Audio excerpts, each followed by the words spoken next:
केंद्र सरकार ने क्या किया और हमारी सरकार ने क्या किया, पूरे देश को जानना चाहिए।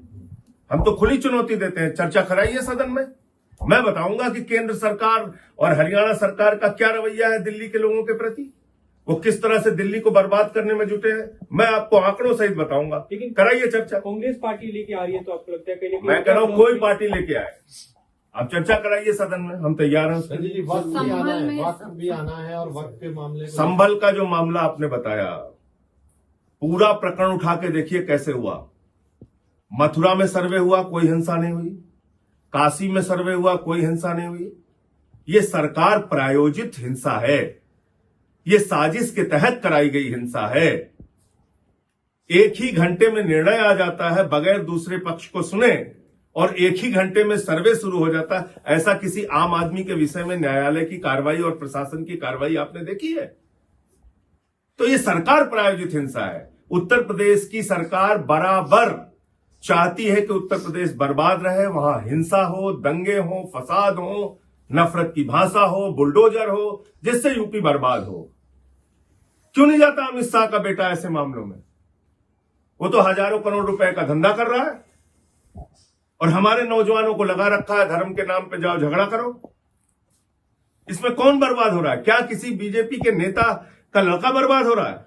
उत्तर प्रदेश का वो नौजवान जो बेरोजगार है, जिसके हाथ में काम नहीं है, उसके दिमाग में आपने धार्मिक उन्माद पैदा कर रखा है। अभी अडानी के भ्रष्टाचार का मामला चल रहा है, दंगा फसाद करा दिया, चलो उस पे लग जाओ।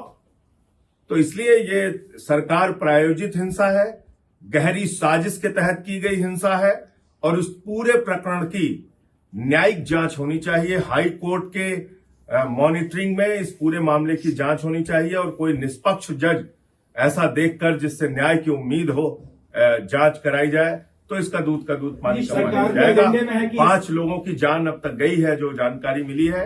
ये बहुत ही दुर्भाग्यपूर्ण घटना है। यूपी का माहौल उत्तर प्रदेश की बीजेपी की सरकार बिगाड़ रही है। केंद्र सरकार ने क्या किया और हमारी सरकार ने क्या किया, पूरे देश को जानना चाहिए।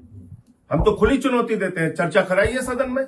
मैं बताऊंगा कि केंद्र सरकार और हरियाणा सरकार का क्या रवैया है दिल्ली के लोगों के प्रति, वो किस तरह से दिल्ली को बर्बाद करने में जुटे हैं। मैं आपको आंकड़ों सहित बताऊंगा, लेकिन कराइए चर्चा। कांग्रेस पार्टी लेके आ रही है, तो आपको लगता है कहीं मैं कह रहा हूं कोई पार्टी लेके आए, आप चर्चा कराइए सदन में, हम तैयार हैं। वक्त भी आना है और वक्त के मामले संभल का जो मामला आपने बताया, पूरा प्रकरण उठा के देखिए कैसे हुआ।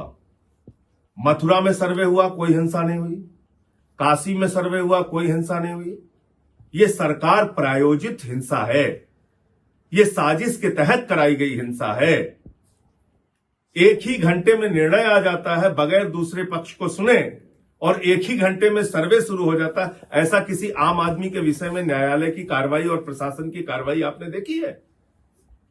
तो ये सरकार प्रायोजित हिंसा है। उत्तर प्रदेश की सरकार बराबर चाहती है कि उत्तर प्रदेश बर्बाद रहे, वहां हिंसा हो, दंगे हो, फसाद हो, नफरत की भाषा हो, बुलडोजर हो, जिससे यूपी बर्बाद हो। क्यों नहीं जाता अमित शाह का बेटा ऐसे मामलों में? वो तो हजारों करोड़ रुपए का धंधा कर रहा है और हमारे नौजवानों को लगा रखा है धर्म के नाम पे जाओ झगड़ा करो। इसमें कौन बर्बाद हो रहा है? क्या किसी बीजेपी के नेता का लड़का बर्बाद हो रहा है? उत्तर प्रदेश का वो नौजवान जो बेरोजगार है, जिसके हाथ में काम नहीं है, उसके दिमाग में आपने धार्मिक उन्माद पैदा कर रखा है। अभी अडानी के भ्रष्टाचार का मामला चल रहा है, दंगा फसाद करा दिया, चलो उस पे लग जाओ।